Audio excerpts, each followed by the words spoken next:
வணக்க மக்களே, இன்னைக்கு நம்ம என்ன பார்க்க போறோம்னா சிஎஸ்கே வெர்சஸ் குஜராத் மோதிய போட்டியில் கடைசி நிமிட திக் ரிசல்ட்.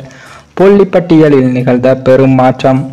அதாவது ஐபிஎல் தொடரில் இன்றைய தினம் 59வது லீக் போட்டி நடைபெற்றது. இந்த போட்டியில் குஜராத்துக்கு எதிராக டாஸை வென்ற நடப்பு சாம்பியன் சிஎஸ்கே அணியானது பவுலிங்கை வீசுவதாகவும் அறிவித்தாங்க.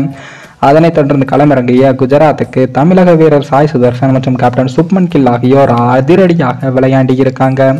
மறுபுறம் பிளாட்டாக இருந்த பிச்சில் சிஎஸ்கே பவுலர்கள் வழக்கத்தை விட மோசமாக பந்து வீசியிருக்காங்க. இதனை பயன்படுத்தி வெளுத்து வாங்கிய இந்த ஜோடியில் தமிழக வீரர் சாய் சுதர்சன் முதலாவதாக 32 பந்தில் 50 ரன்களை தொட்டு அசத்தினார்.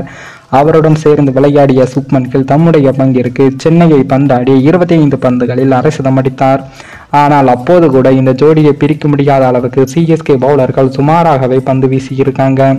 இதனை பயன்படுத்தி நேரம் செல்ல 150 ரன்கள் பார்ட்னர்ஷிப் பட்டாசாக விளையாடிய இந்த ஜோடியில் சுப்மன் கில் 50 பந்துகளில் 100 ரன்களை தொட்டார். இதன் வாயிலாக ஐபிஎல் வரலாற்றில் சிஎஸ்கே அணிக்கு எதிராக சதம் அடித்த முதல் கேப்டனாகவும் அவர் சாதனை படைத்து இருக்காரு. அவருடன் சேர்ந்து மறுபுறம் தம்முடைய பங்கிற்கு வெளுத்து வாங்கிய சாய் சுதர்சன் 50 பந்துகளில் 100 ரன்களையும் தொட்டி இருக்காரு.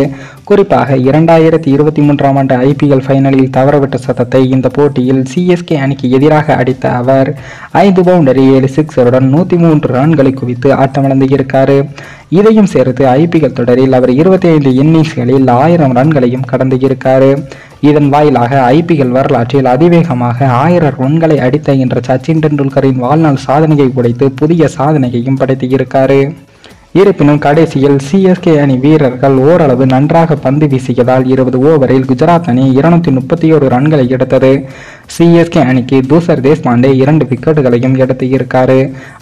அதன்பின் பேட்டிங்கில் களமிறங்கிய சிஎஸ்கே அணியானது தொடர்ந்து விக்கெட்டுகளை இழந்தாலும் மிடில் ஓவர்களில் டேரில் மிச்சல் மற்றும் மொயின் அலி ஆகியோர் நல்லதொரு பார்ட்னர்ஷிப் அமைத்து சிஎஸ்கே அணிக்கு பேட்டிங்கில் நல்லதொரு அடித்தளத்தையும் அமைச்சாங்க. இறுதியில் சிஎஸ்கே அணியானது என்னதான் போராடினாலும் தோல்வியை தழுவியிருக்காங்க. சிஎஸ்கே அணியின் இந்த தோல்வியால் தற்போது அடுத்து வரும் 2 போட்டிகளில் சிஎஸ்கே அணி வெற்றி பெற்றால் மட்டும்தான் பிளே ஆஃபுக்கு செல்ல முடியும்.